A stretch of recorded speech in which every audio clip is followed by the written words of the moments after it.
It's a great pleasure to have Paige Rutledge join this program. She is Yes, one of Ontario's most exciting country music star. How are you today, thank Paige? you for Thank you for joining me. having me. I'm great. How are you doing? Thank you for having me. I'm doing okay. I had a busy day. How about you? It's still morning here, so I got up, got behind as always because I'm the worst morning person in the world. I always try to wake up and I'm like, I'll plan my day, and then the mornings never go as they should. But it's a beautiful sunny day and it's kind of warm, so I have a show later tonight, so I'm gonna just enjoy the sunshine before I have to sing later. Okay, cool. Tell me about Yeah. the show. Tonight I'm playing, so there's up in like cottage country in Ontario, there's a little town called Perry Sound, and they do this summer feature called Bands on the Bay. And so it's really beautiful, like the way the stage is set up, it's looking right out onto the water, and it's from 7 to 9. So you get the sunset happening, and it's really nice. The town is so, I played it last year for the first time, and the town loves live music, and so it's a really great turnout every year. And it's fun to be a part of, little summer series like that when you get to play by water. Because I always say there's something so special and like magical about like a sunset on a lake at night. You're like, oh, it's so perfect. It doesn't get much better. Yeah, it's wonderful. And is it Yeah.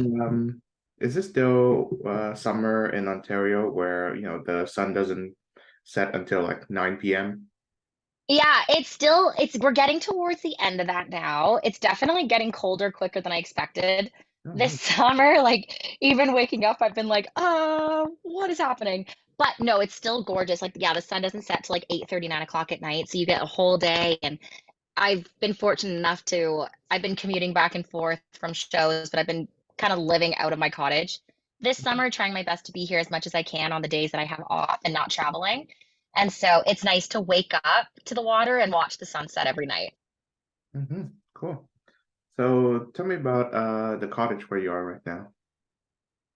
Yeah, I'm about like an hour and a half, 2 hours outside of Toronto. So it doesn't make it too bad to have to get into the city for shows and stuff. I mean, I've had a really busy summer. Like I haven't really consistently been in one place because I've been all over for shows, which is great and exciting. I love that and have had a lot of opportunities to travel around Ontario this summer playing.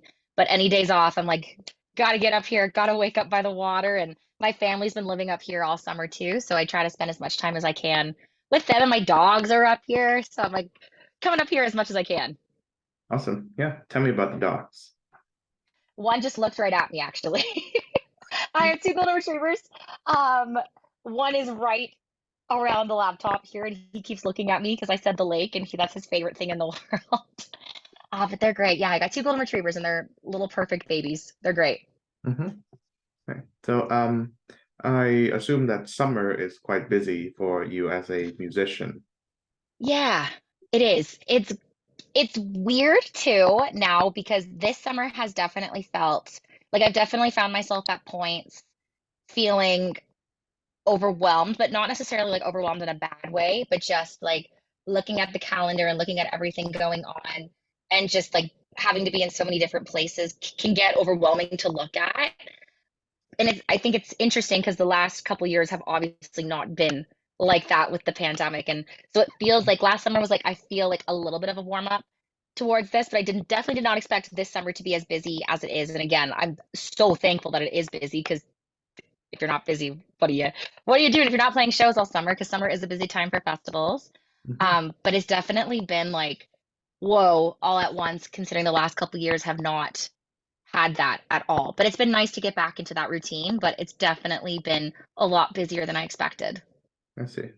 Yeah. So are you a big summer person? I love summer. I love summer. I love the sun. I think my favorite part about summer though is like festival season. Like you get, even just going as a fan of country music, like I just went to a festival, I guess it was 2 weekends ago now to watch some friends play. But it's just so fun to get to be outdoors. And I mean, obviously I love when I get to be on stage, being the one performing, but it's also so fun just to go to concerts in the summertime and get to be a fan of music. Hmm. Yeah. So I'm an academic, So summers are our time off. So it's Nice. quite opposite for being for a musician. But I Yeah, don't think I ever grow up as a big summer person because that's fair. I live in Vietnam and summers can be really, really hot. And currently Fair. currently in Vienna, summer is pretty hot too. And I managed to live for some years in Ontario, Canada, Peterborough, the town that I'm Really? in. Oh yeah. I used to have a cottage in Peterborough. Oh My really? mom's side of the family grew up. Yes, that's so Oh cool. funny. Oh cool. Look at So that, small world. yeah, and you should know about the city as about as good or Yes, better as I am. Um, that's so awesome. What a yeah, small world. I know. Yeah, Ontario summers are nice. They are definitely, I mean, this it's getting chilly, like I said. Like I think last night it was like 10 degrees, and I was like, bring that temperature back up. But yeah, Ontario summers are really nice. They're especially like when you get to be like in Peterborough, at least there's lakes around there Oh yeah. too. And yeah, but that's awesome. Yeah, there's that place, was it Turtle Island, right? Yes, yeah, Where I used to swim there a lot with a bunch of my friends. that's I enjoyed it. awesome. Yeah. Wow, that's so cool. I love that. I love when like small world connections happen like that, like unexpectedly, and you're like, oh my God, did not know this. I'd love to be back at some point. Right now I'm in Vienna, and unfortunately, there's not enough good places to swim, so I never do. So instead, I Fair. just endure the hot weather without AC. Oh, that's a thumbs down. That's not fantastic. Mhm. Yeah. So what are some of your favorite summer activities? Um, Aside from getting to play shows, no, just kidding. Yeah. That's like that's the job. That's the real life. Um, I honestly like anything to do with like I love being on the water. I love we just my parents actually just bought this like new pontoon boat, which has been the fun kind of summer thing to just like cruise around the lake on with friends. We have a lot of friends up here on the cottage road and everyone like really tries to spend as much time as they can here. So the and like when you get to spend so much time with people, they really become more like family. So it's like it's like a little big family up here. We definitely have. So there's lots of activities and spending a lot of time on the boat. And I love to water ski. Like that's my when people are like, "What's your hidden talent?" I'm like, I don't really have any, but I guess like maybe water skiing. Like I'm pretty good, I guess, ish. Like Mhm. in a way, I feel like I should give myself more credit. My friend and I teach ourselves how to do tricks. That's what we spend our summer mornings doing. We're like, what do you think we can do today? So I love that. And I just love getting to be in a place that's so you don't have to like force the relaxation. Like you just automatically wake up by the water and you're relaxed. And it's a beautiful thing. Mhm. Yeah, I love that too. And Yeah. I think I would enjoy summer more if I get to do summer activities with like friends or family Yeah. people. Totally. And I think too, like there's definitely like I don't think I would love it if it was that hot all the time. Like I Yeah. can't imagine how hot it is right now because even the days like the heat waves come through here, I'm like absolutely not because there is too hot. Nobody wants too hot. Yeah, I know, right? Yeah. Yeah, too hot's not And great. that's why I really like anything to do with water. Yeah, Swimming either by the pool or by the lake. That's great. And another great thing too is that because I've been trying to reduce my soda consumption. I've been making yeah, lemonade that's for fair. myself. I've been making lemonade for myself at home, and that's been That's so magical. fun. Mhm. I love that. That's such a fun summer activity. Yeah, That's it's awesome. simple, right? And it's very cheap. You just need Yeah, lemon, water, and sugar. that's great. Mhm. And yummy. I know. Always tastes so good. Mhm. And so in Hungary, they managed to they managed to add like flavored syrup into like lemonade itself. Okay. So aside from it tasting like lemonade, it tastes like whatever flavor that the syrup happens to be. And my favorite is blueberry. And when I add it in, I it love has that. a pink hue. So it's pink lemonade, and I just chuck that I on love top. that. Anything pink. I love anything like I love I mean pink's my favorite color. So as soon as anything's pink, I'm like sold, which I know is so bad because that's how I end up spending all my money. Because I'm like, oh my God, it's pink. I should. I should get it. My friend's like, you need to stop that. That's gotta change. So, it was kind of an accident that I spent summer in Canada because for the most Yeah, part, I'd love to hear about that. That's so crazy. oh yeah, because of COVID. So, usually I would go back home to Mm, my home country of Vietnam to spend summer there, right. which is really hot. But nevertheless, I get to Yeah. spend time with my family. But during the pandemic, I think I was kind of forced to spend 2 summers in Peterborough. I Right. couldn't go anywhere else really because again, I was gonna COVID. say the lockdowns here were pretty strict too. Mhm. Like Canada definitely cracked down, that's for sure. Oh yeah. How did you manage to survive that? Oh my goodness. It was I mean, obviously for everybody, I think it goes without saying that it was a really weird time. Um, Obviously, like I write a lot of songs, so I spend a lot of time reflecting and thinking. And I've thought a lot about that 2 years. So when COVID was starting, I was just graduating school. And I the school that I went to University of Guelph and did a music degree there. And at the time I was playing all around Guelph. And like ever since I was younger, all I ever wanted to do was sing and perform. And so just contemporary based vocal program was playing because Guelph has this really cool country scene and like they're very arts friendly. And so was like gonna graduate school and just kind of go off and play music. And my goal was to pick up and move to Nashville and kind of figure out everything there. And then obviously that kind of came to a stop when the pandemic started. There wasn't much to do. So I actually ended up moving up here to the cottage. And because my parents were up here and they were like, why don't you just come up here for like a week or two? Like, let this like pass by because everyone thought it was gonna, pass by in a couple of weeks. And they're like, just come up here and like, let's figure it out. So I came up here and ended up living, I mean, still like I actually split my time pretty evenly. Like I consider this more of a second home now rather than just the cottage. But I think back on that time because I was in a very interesting, I think, time frame in my life where I was finishing school. I didn't have really any like major responsibilities, so I was able to just focus my time and my energy into music. And so I think if that hadn't had happened, I wouldn't actually be where I am today in like that like kind of sense. But so I ended up just turning everything to social media. I was posting, like live streaming, just doing everything, writing songs every day with people online, like connecting with people across the world, really online, writing, and turned the cottage into a home studio and ended up putting out a ton of music during that time because I had nothing else to do. And it was great because I learned so much along the way about recording and releasing music. I also learned a lot about myself and like what I wanted to say in songs and the artist that I wanted to be, and just it had all of that time to grow my career and focus directly on my career. And a lot of that comes back to COVID. So obviously it was a horrible time. Like that feeling of never knowing if you're ever going to play like a live show again or see your friends or see your family or be able to travel was not great. And I'm sure we all experienced that. But from a career standpoint, it was honestly probably one of the better things that could have happened because it forced me to stop and slow down and be able to kind of reroute, I guess, what I was doing career wise and connect with a bunch of new people. Mhm.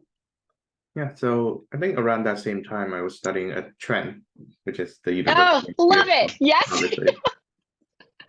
Love that. Yep.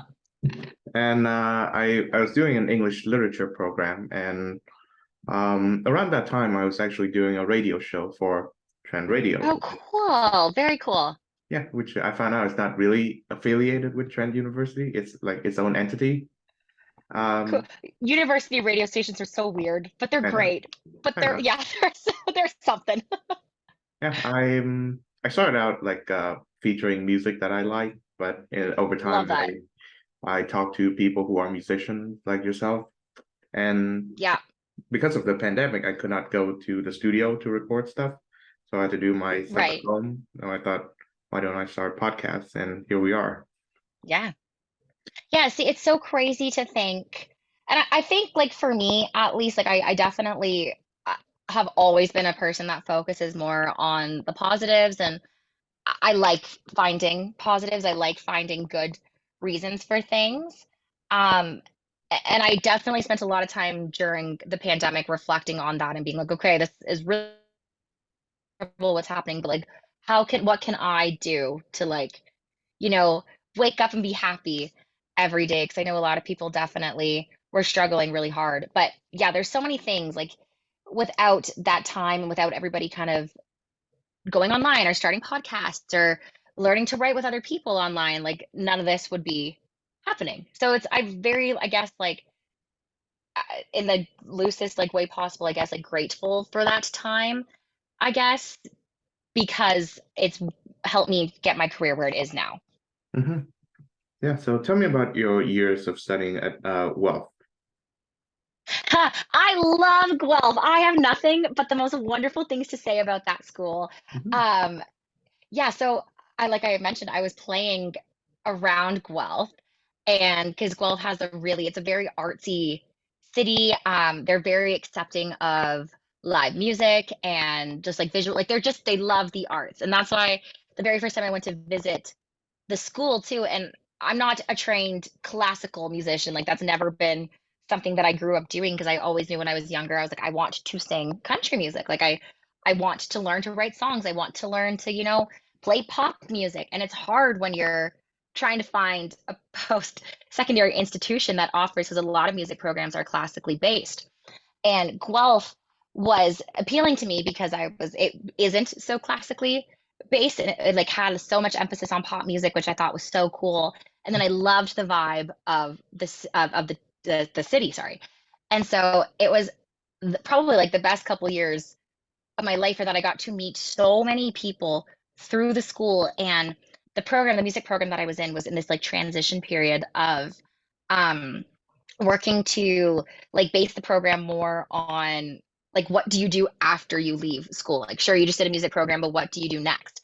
So I took a couple courses where um, my professors would bring in all these guest lecturers of, people that were actually working in the industry. And I ended up booking festivals out of it because a festival director came in.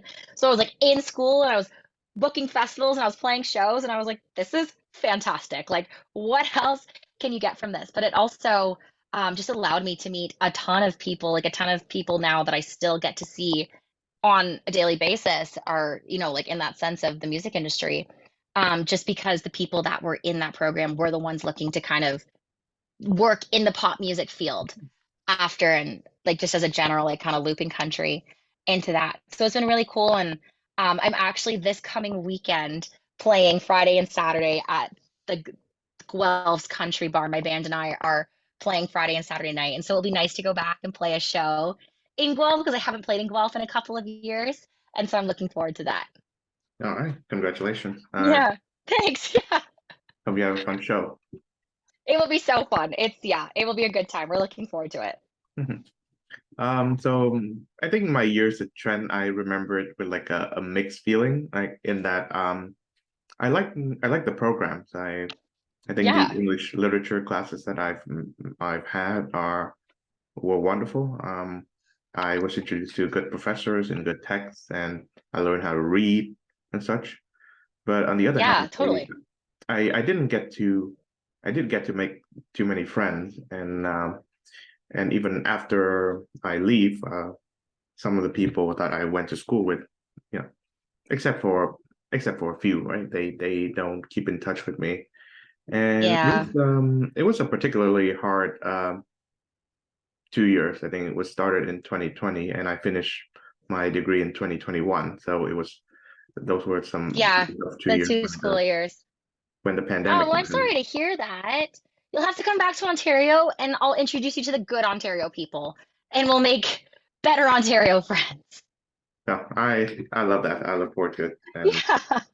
yeah, I'll let you know when I happen to be in within Ontario. Perfect. I love that. Mhm. So, did you happen to be completing your degree during the pandemic? Just finishing it. Yeah. So Mhm. I graduated from my vocal program in April of 2020. So it was Oh, like okay. right as COVID was starting, it was like you're done school, now what? But and again, like for some people, for me, like with that happening, like I said, I didn't have like school was what I was like, school and playing shows was what I was really doing at that time. And so, but I was in an okay position because I was able to come live at the cottage. And I know that's not the case for so many musicians. Like that was a really, really challenging time for lots of people in general, but like a lot of people in the art world as well. Um, so I know it could have been very different if I was maybe like a little bit further along in my career or but the timing was okay in that sense where I was finishing school and I was like, I have so much time right now to just do music without any other responsibilities. So were you playing shows as you were doing your schoolwork? Yeah, I was. Hmm. Awesome. Yep, my roommates loved it. I was playing a lot of bars downtown at that time, and we would always, all of my, I lived with a bunch of girls, and they would come out every single time I was playing and be at the front row watching me play. And so it was fun. It was like this cute little house activity that we had. And the guys that I was playing with at that time, they would come over throughout the week and we would rehearse, and my roommates would listen from upstairs. And we loved it. The house, we had the best time doing it, and because all of my roommates were in science programs, and so they were not, playing shows. And so they thought it was so cool, and it was great, so it was nice to have that support in your living situation too. And then, but yes, I was balancing school and playing shows, and I was starting to get really, really busy towards the end um of like my degree. Of that beginning of 2020 had just really started picking up for me, and I was so excited because I was so optimistic for what was to come. And then obviously there was a pandemic, so I had to pivot a little bit and figure out a new solution, and I think it worked out okay. This summer's been the best and busiest summer of my life, so grateful for the time that had to happen. Mhm. So how did you develop your love for country music? Oh yeah, I love country music. I've always, as far back as I can remember, my parents played country music in the house. My grandparents played country music. Like it was just always what I remember listening to. And both of my parents work in sports. So after school, my dad works in hockey, my mom works in figure skating. And so my brother and I would go to my grandparents quite often, unless we had to be at the arena for whatever the sport or activity we were doing that time. And my grandpa loved country music, like loved, like I just remember going over and he had this whole wall of cassettes and CDs of Shania Twain, and he loved Charlie Pride and Johnny Cash and just so many. So we would play, and at that time, like I had just loved to sing, so we would put on Shania Twain all Mhm. the time. And my first concert was Shania Twain when I was 4, so I just loved country music. And then, but I got into music, like I knew that I wanted to sing kind of like during that time as I was growing up. But my grandpa actually got diagnosed with cancer in 2007. And so during that time, we would go over and he would ask me to sing to him. And so, like, that's the kind of stuff that I would sing to him. And then when he passed away, that was the first time I was 9. That was the first time I had ever actually like decided to sing publicly, I guess, in a sense, at his funeral. And that was kind of what changed everything for me. But it's always been country music. I just think there's something so like, I don't even know what the word is that I'm looking for right now. It just feels like home, if that makes sense. Like there's the lyrics, like the songwriting, not that I want to compare genres of music because everything's great in its own way, of course, but there's something so special about songwriting in country music where you just feel like the artist or the singer is telling your story. Even if it's like not the exact same story, you can find something that you relate to in it. And I think that's what makes it so unique and so special. Mhm. Yeah. And listening to some of your songs, you kind of remind me of her. Thank you. That's the nicest compliment I've ever got. Yes, there's definitely a lot of Shania influence. That is for sure. Hmm. And I know that she's from Canada, but is she from She Ontario as is. well? Oh. She is. Yeah, she's from Timmins. So she's a little bit further north than where I currently am. She's like 3. I actually don't know. I'm so bad at directions. Don't ask me for directions on anything. She's further north than I am. We're from further north where I am right now, but not too far, but a couple hours away. Hmm. I see. So you guys have something in Yeah. common. She's a nice Ontario girl. Yeah. Ontario loves Shania. Canada loves Shania. Hmm. And I'm sure America too. She's like a global She's country music star. I was gonna say she's a star. We all love Shania. You can't not. It's illegal, actually. No, I'm just kidding. But you have to love Shania Twain. Mhm. I think I wonder if aside from her, and I would presume that you'd be the first on he should be the first on this list, but who would you like to open for? Oh my gosh. Taylor Swift. I love, like, if we're shooting big here, I love Taylor. Like, oh, my biggest stress in my life right now is how am I getting tickets to the Taylor Swift concert, which I know sounds like such a, I'll figure it out. But no, Taylor Swift would be like a dream to open up for. Um, I would also, yeah, Shania Twain, of course. Like, and then some of my favorite, I love a lot of like, there's so many great Canadian artists too. I'm a really big fan of Madeline Merlot. Mhm. She's from BC. I would love to open up for her one day. There's just so many, there's so many. The list could go on and on, but if I had to pick like one, it would for sure be Taylor Swift. Mhm. Awesome. Yeah. That'd be a Yeah, dream. I do hear that she's stopping by, I think Toronto or something, right? She she's doing 6 dates in Toronto right now, and it's literally next to impossible to get tickets currently. Yeah, It's I bet. yeah, yeah, it's not super fun. Mhm. I've interviewed plenty of country musicians on this show. Oh yeah, You're the first that is actually from Ontario. The others are love that. the others from Newfoundland and Alberta. Oh, So fun. Love that. and all of them, or at least most of them, like enjoy listening to Taylor Swift in one extent or the other. And Oh yeah. I couldn't see the appeal. So I suppose how can you explain Taylor Swift's appeal to someone like me? Oh man, for me, I just fell in love with her because when she put out her first album, so her first album came out in 2006. And so I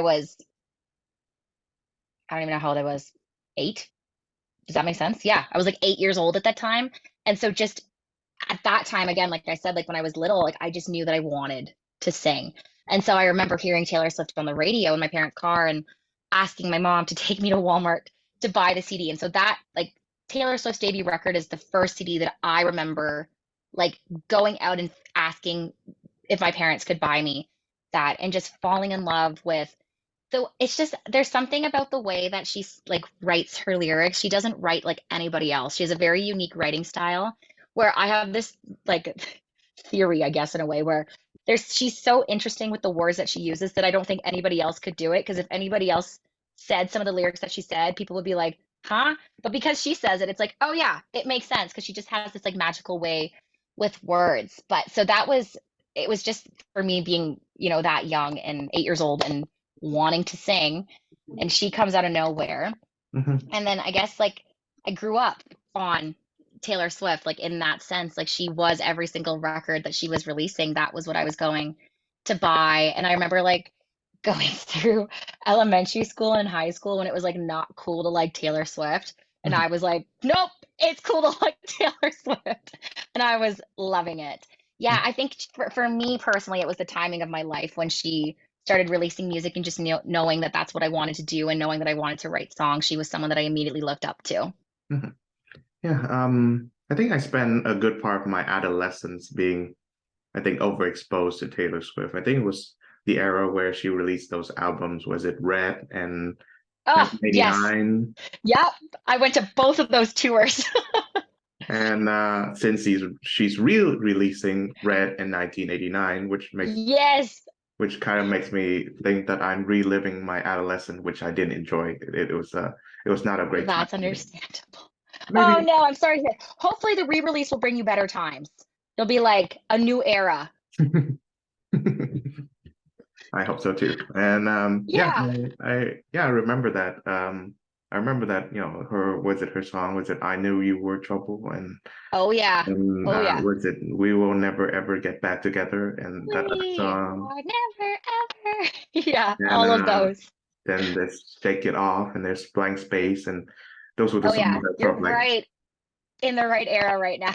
yeah. So that was at that time when I was going through my adolescence and I was like, finding out my own music taste. And around that time, I Yeah, sort of decided that she makes some good-ish songs that I can listen to, but overall, not a big fan.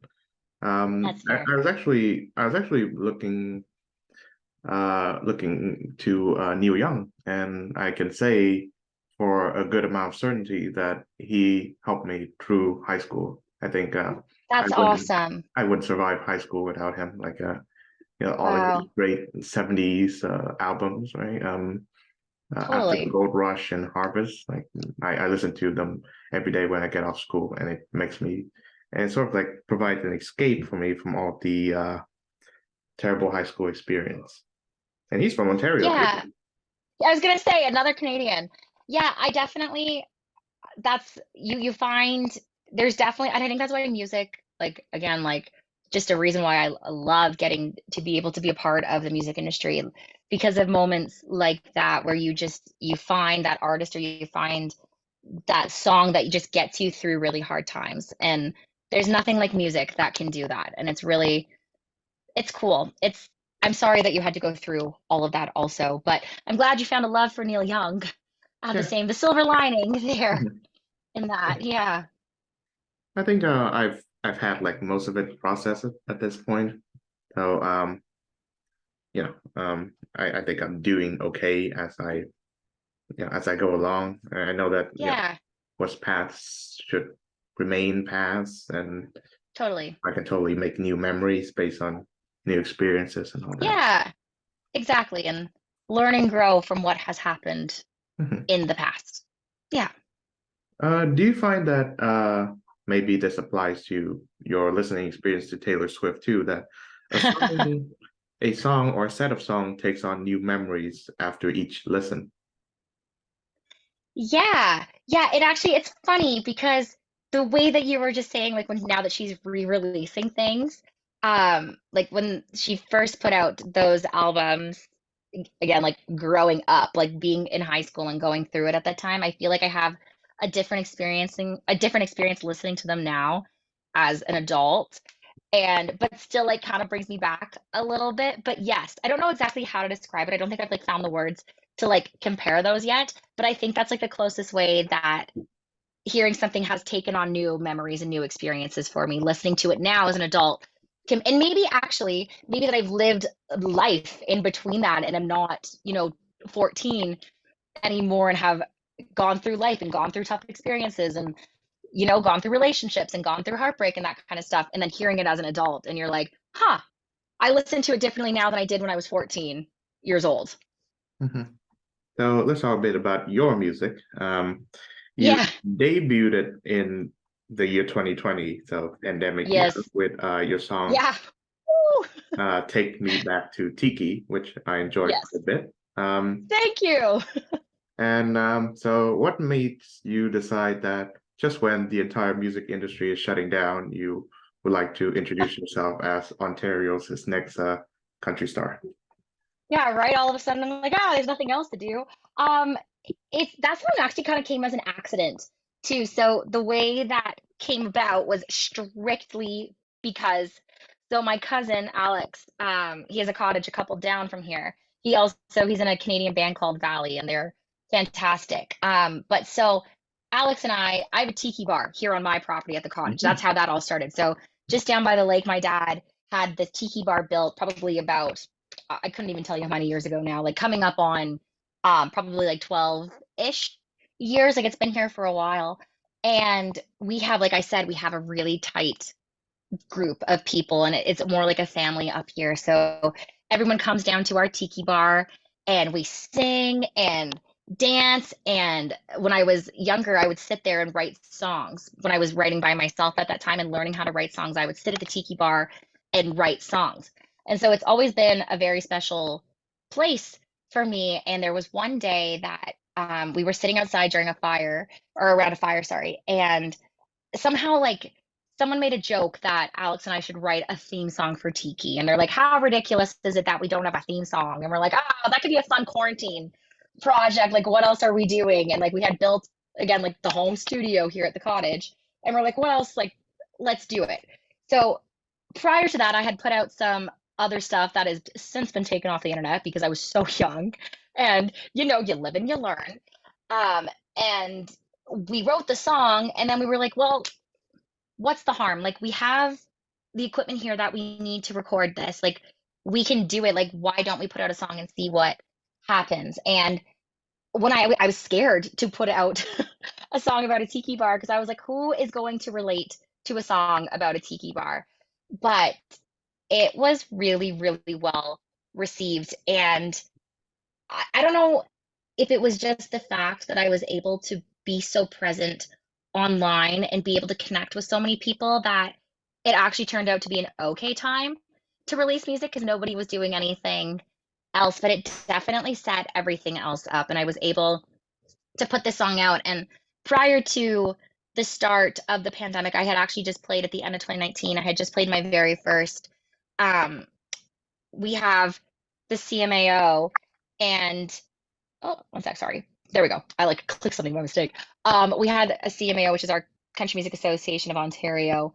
We had a showcase, and I had just played in a showcase at the end of 2019. So I had like played my first kind of introducing myself to people in the Ontario country music scene, getting to know some people. So I was very new, very fresh, and then put out a song. So I think the timing worked out okay and worked out pretty well. But yeah, no, it did. It connected with a bunch more people than I even expected it to. And who knew a song about a tiki bar could really start the journey that we've currently been on? And it's so nice. Like even I play it still at live shows, or if I go to a show and I'm playing, if someone comes up to me, they're like, "Are you playing tiki today?" And I didn't expect that reaction to have, or that to be the reaction.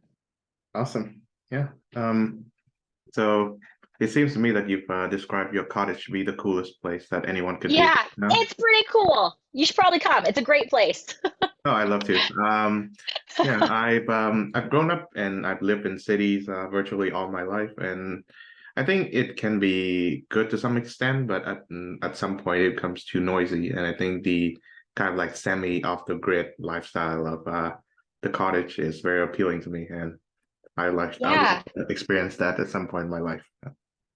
it's definitely what I think I appreciated about it so much from like a creative standpoint, because that's where I feel like life is so busy, and you're right, like cities are busy, and I love getting to be in Toronto and playing shows and everything. But I have a different mindset, I think, when I'm up here and like can focus more creatively because there's not the distraction of everything around you. Like it almost forces you, or not even forces, it allows you to be more creative because you're not distracted by the people and the sounds and everything around you. So I'm very, very grateful to have a place to come and be able to do that. Mhm. So, ever since being part of the music business, how have you become accustomed to its moving pace and its busyness and such? Yeah. Yeah. As soon as you think you got something figured out, joke's on you. You actually don't. There's something new.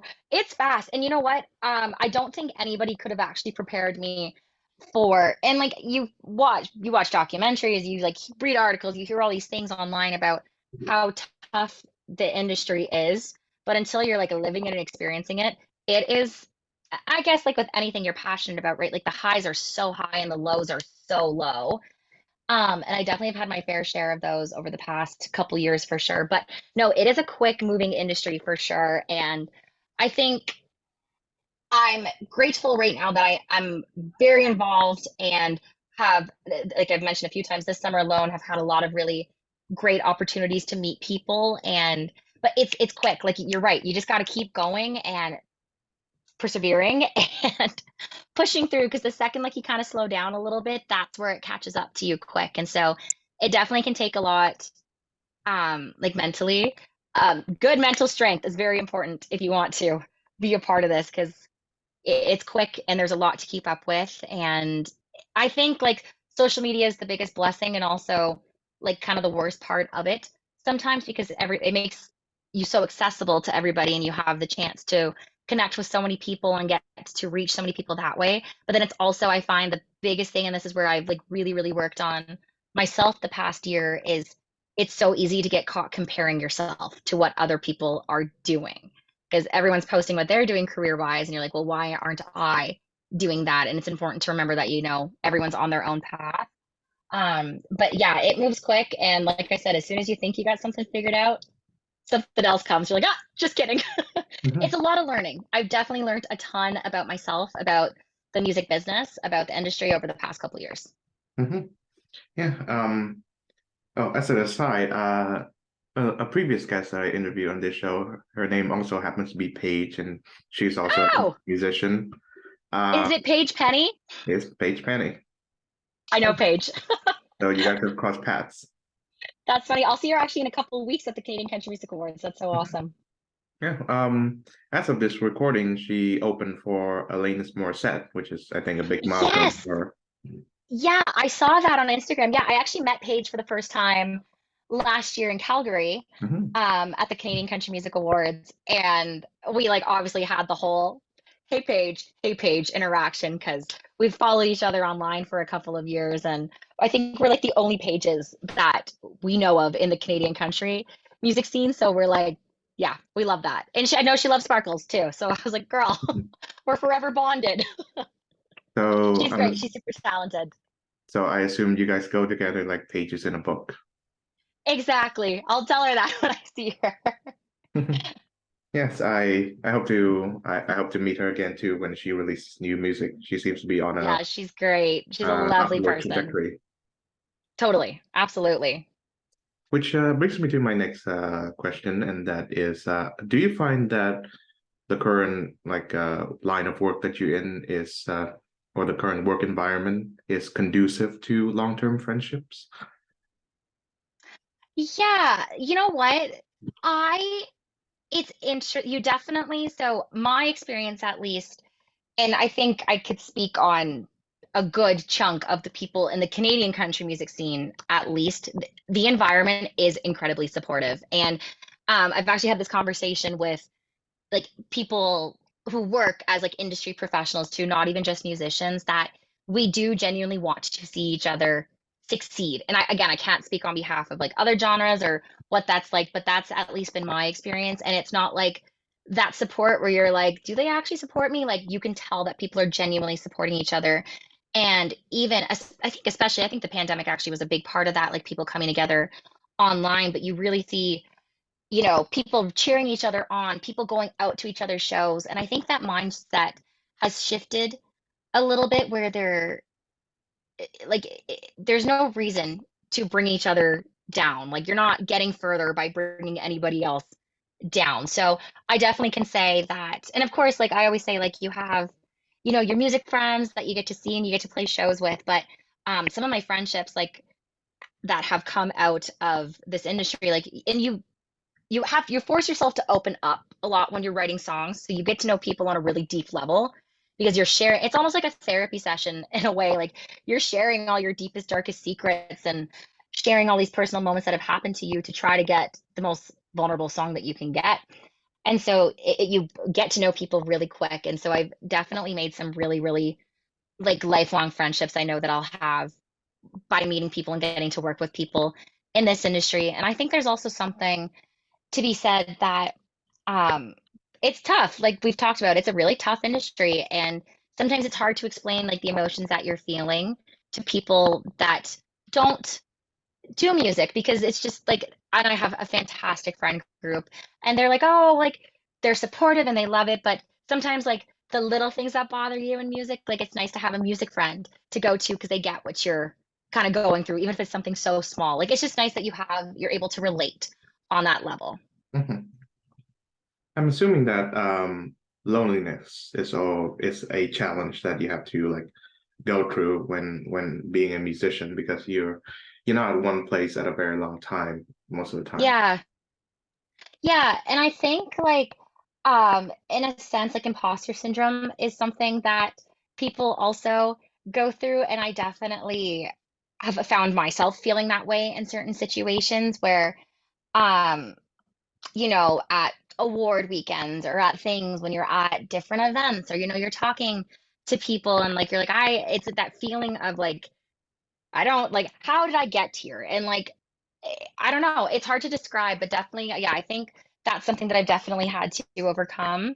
And like being more confident in that sense and being like, no, I deserve to be here. Like I've worked really hard and done all those things. Like I shouldn't be feeling the imposter syndrome, but it's impossible to not feel sometimes. Like it's weird. Like it's like an out of body experience in some situations. And you're like, how the heck am I here right now? But yeah, it's definitely there's a lot you learn a ton about yourself. That's definitely and confidence. Like definitely learn how to become more confident in yourself in this industry. I think you have to, or else it's just going to be a constant battle with yourself.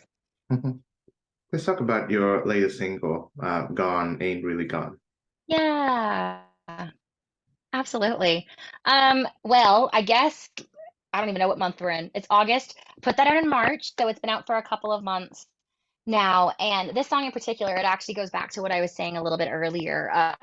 It was inspired by my grandpa that I was talking about, the one that introduced me to country music, and just kind of I've experienced, and just like the rest of us, I'm sure everyone has experienced some really great loss in their life, and that's been something that has shaped me a ton as a person. And that was always I've always wanted to tell that story. And it took me years to tell that story. I tried the amount of songs I've written, like, are kind of are, like, surrounding that area of my life are, like, there's so many. But it was always this sense of it was never right, and I didn't want to just write it to be like, "Oh, I wrote a song about this." I needed to have that feeling of this is the right song at the right time. And so, it was Christmas of 2020, and my dad was telling me a story. We were sitting watching TV, and there was a commercial, and there was this baby blue truck that um, came across the commercial, and that's like the opening line of the song is "Baby Blue Datsun," because that's how it kind of started. Was my dad started telling me a story about a truck that my grandpa used to drive, and it had my dad's initials carved into it, and I was like, that's so cool. And like, if that's not a country song, like, what is a country song? Like, everyone's got to have their truck song. And so I took that idea, like I kind of kept that in my head, and I started thinking about loss and other people that were important to me that I've lost in my life. And I had a writing session early January of 2021, and like was telling my two co-writers, Rich and Eli, that story. And immediately, like, they just started talking about people that they've lost, grandparents, relatives, friends. And we wrote the song, I think, like it was less than an hour. Like we wrote the song so, so, so quick. It just started pouring out. And immediately I was like, this is how the story should be told. But even still, like I didn't release the song until March of this year. So I sat on the song for 2 years before I even decided to release it, just because I didn't. I mean, it's scary because it's a very vulnerable song. And I feel like it's definitely the most vulnerable I've ever been writing something, because you're sharing such a huge part of your life. But the timing, I needed the timing to feel right, and I needed the song to grow. And I think it's been a really wonderful song to have out. The amount of messages that I received when it was being released, and I was playing it in between those 2 years too, so people knew it was coming. But the amount of messages I received from people just saying how much this has touched them, or how this makes them think of this person, and that's all I've ever wanted to be able to do, was to put something out that helped me help other people get through loss as well. Mhm. Well, I'm very sorry for your loss, Vivian. Oh, it's okay. Thank you. Yeah, it's one of those everything happens for a reason kind of. And yeah, just needed to tell that story, and it's been really beautiful to see how many people can find their person. And I was playing this is the first summer that I've played it like full band live at festivals and stuff, just because we only put it out. And earlier this year, or I guess it was like middle of July, so about a month ago now, I played at Country on the Bay in Thunder Bay, which was easily the biggest show that I've played in my career to date. And just putting the song out earlier this year and not knowing if people were going to know it. And I was looking out at people in the crowd singing along, and like looking at people wiping their tears. And I was like, oh, I think we've been able to connect through something, and that's all you can really hope for when you're writing music. Mhm. Well, I'm a, Christian believer, so I guess my view on death is different in that I don't believe that people like die forever. Like there's such a thing as Yeah. eternal life, and to to die, so to speak, in this world, at least in the bodily sense. It just means that you've moved on to another plane of existence. Um, and and thus it has shaped my views on loss in such a way that um, I believe that if you keep somebody in your mind or memory, that the person is also as if the person is still there. For you can do certain small Yeah, acts as if you set a dinner table and then you leave an empty seat, as if that person will occupy that seat. But on totally. the other hand, and but on the other hand, I find that there are many instances, and I've experienced lots of them, where a person that I used to know and I used to be friendly with and used to have a lot of good feelings for, out of the blue they just cut off contact with me and we never see each other again. And in some ways it feels like real loss, because even though Totally. that person is alive, I can never connect with them, at least the same way that Yes. I did. Yeah, absolutely. No, I completely understand that feeling. Yeah. Mhm. So with that said, in to what extent is your grandfather, to reference the title of your song, ain't really gone?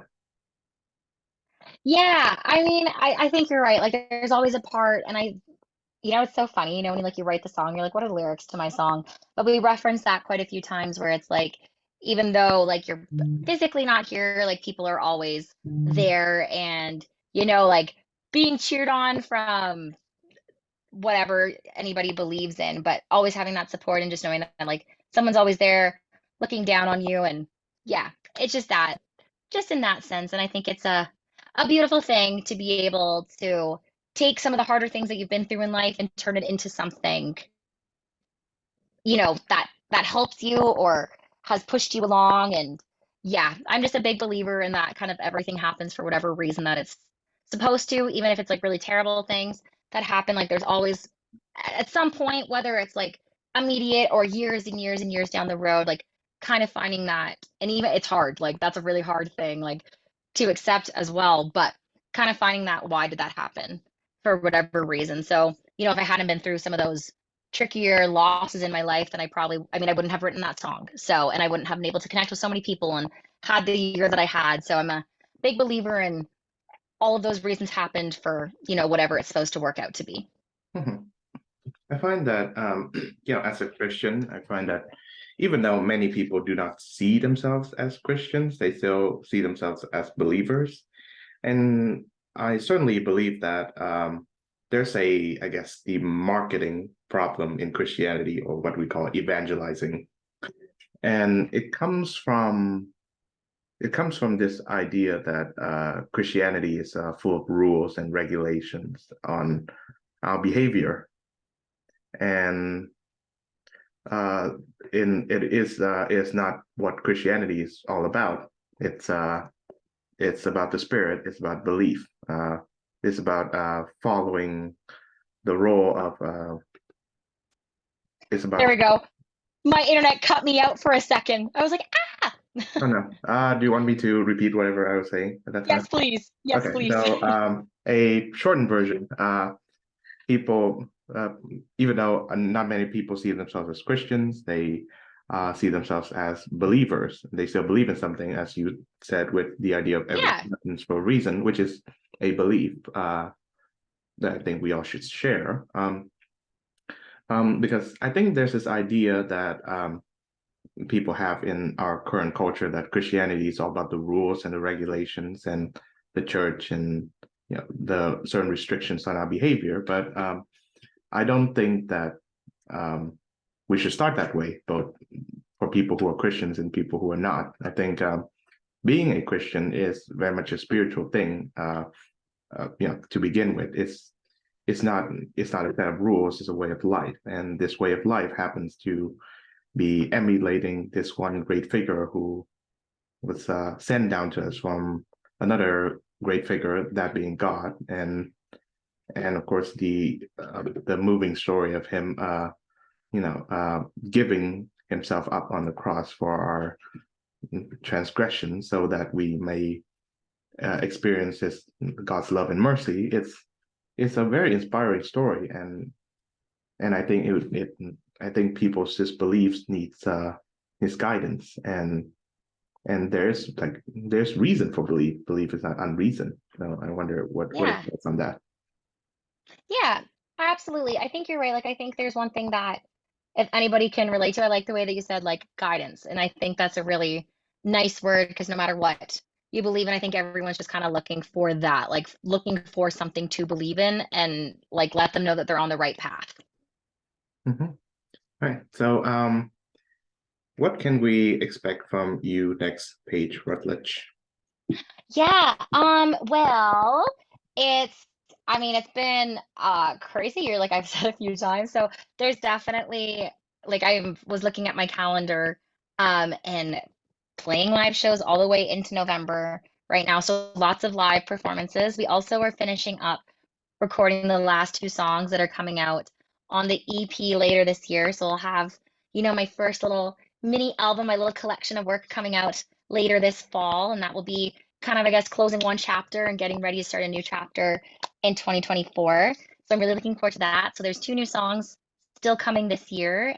And yeah, lots of live music. And I'm heading back to Nashville shortly to go and write some new songs for next year and Mhm. just kind of continue everything that's been going. So, yeah, new songs, lots of shows coming, and I'm really optimistic and looking forward to what I already booked some festivals for the next summer. So, it's this really exciting place that I'm currently in where I never thought that it's weird because like you obviously like you have to believe in yourself if you want to do something like this, but then there's again like I said those little high moments that happen like they hit pretty high sometimes, and so it's been really nice to already have bookings into next July and just knowing that I get to continue doing something that I love so much. So, new music, lots of shows all the way into next year. So, I'm not going anywhere anytime soon. And I'm just excited for what's to come. Mhm. Well, I'm very excited for you, and Thank if you. yeah, and I look forward to featuring you on this show again when Thank you you. Yeah, have I'd love music, to. new music to surprise us. Um, Absolutely. so before my concluding question, this is something that I'm quite curious about. So I've done this interview show for a good number of years now, and Yeah. sometimes my best conversations have always been the ones where, I sort of had a series of expectation on what the conversation would go, and it I guess it defined my expectations in ways that it went into different directions that I expected, and I would say that this is one of them. And I Oh, wonder if good. what's it like on the other side? Like, I wonder if you had any expectations on what you were being asked, and then and whether those expectations were not met in a good way. Totally. No, you know what I've learned, and this is I have had to. I never was this person. Like when I was younger, I was like it has to be like da da da da da. I was a very like type A, like follow the rules. And if there's anything this music industry has taught me is to not go in with any expectations for anything. So I've just learned to trust the process, go with the flow. And I agree. I think there's something to be said when conversations just flow, when it's just easy to talk and it's not like that set of, and I like when conversations and things like these get into more than just music sometimes because you get to learn about a person because all, deep down, we're all just people doing the same thing. And then it's fun, you get to like the hint of how music relates to people's lives. And so, yeah, I just love when conversations flow. And I think this has been a very flowing conversation the whole entire time. Mhm. Yeah, this is why I love the podcast form because little to no preparation is Yeah, going in the conversation itself, and there's little to no expectation on where it should go. totally. Just a conversation is great. Mhm. Yeah. And I And think there's something to be said, like as a listener, like when I listen to podcasts, you can tell too when people are just chatting and having a good time. And you feel like you're a part of the conversation, which is very nice to listen to. mhm. And I could say that I've made more friends doing this show than I've ever done in real life. So that's Absolutely. a bonus. Yeah, you know what? There's something too, like I just kind of said, we're at the end of the day, we all really are in this together. And that's why I love the Canadian country music scene so much. And even like going above and beyond just music, like people like yourselves working in podcasts and people doing interviews and stuff, you get to really connect with people on a different level and get to understand what each other are doing. And so, yeah, it's always so nice. You just get to make a connection every time you do something like this. Mhm. Final question, Paige Rutledge. What does Yeah. music mean to you? Oh, wow. I mean, like, at the risk of sounding overly cheesy, like everything, um, yeah, it has been, when you just like can't describe what something mean, like I don't think I have words to describe, but music is just such a beautiful thing. And I think I've maybe mentioned it a few times, but I love that I get to perform and I love that I get to write songs and that I've been able to turn this into a career and get to meet people along the way and hear people's stories. But I also just love getting to be a fan of music and I love going to concerts. And there's just something so special and so unique about music and the way that it connects and brings people together. And like, especially country music, like whenever you're at country concerts, people are just having the best time. And you just see people so happy and strangers singing together. And I just love seeing good things happen in the world. And I feel like I see like those things happen there. So yeah, like everything, my days revolve around music and I wouldn't change it for the world. Mhm. Yeah, and it does inspire me to attend a country music concert. Yes, you have to. You have to. They're so great. Mhm. And of course, in particular, yours. So I look forward to one of those things. Absolutely. I was like, come on down. There's lots going on. Maybe I'll come out to Europe and play something. I actually think that'd be really cool. I'd love to come play in Europe. I know there's like a pretty wonderful country music scene in the UK, so maybe I'll look into that one a little bit more. Oh yeah, yeah. I look forward Yep, to having you over here. absolutely. Oh, thank you very much once again, Paige Oh, Rutledge, thank you for for having being on me. the show. It's been a pleasure. Yes, thank you so much. Thank you.